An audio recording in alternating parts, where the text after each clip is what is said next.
what I'm showing you right now and how they grate coconuts for cooking. So there the lady is breaking up the coconut by a machete.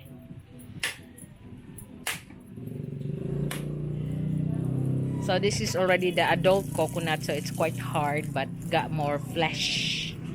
And now you can see that she's gonna do this. So that's the coconut. This is how you grate coconuts here using a machine.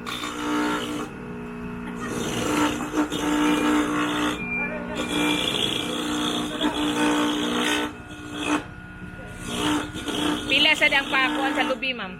5 ang bayad. 5 kada kagod. So if you have 5 pesos per coconut. Now she's using the water pump machine. Very innovative. Water pump machine and then the basin for laundry.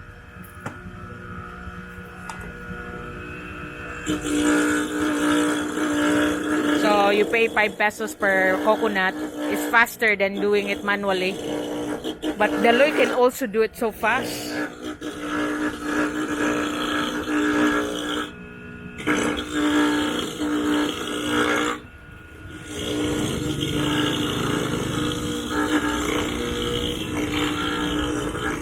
So you have the machine and then you got that grinder on the back, on the front, and the basin will protect the flesh from blowing away.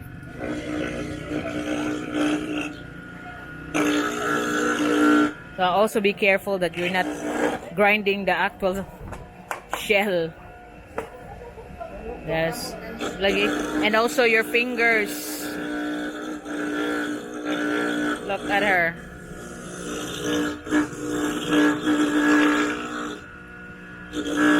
Doing it carefully so you'll protect your fingers.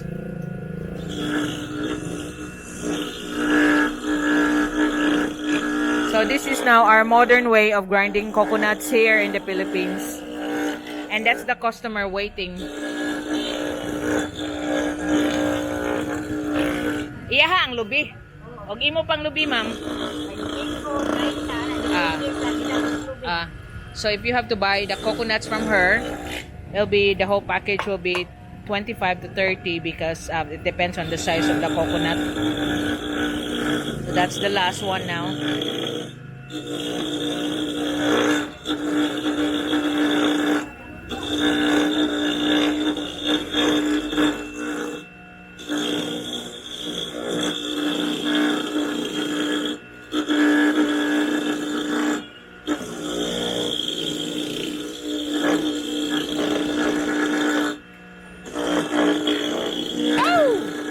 Nataga ka nandang.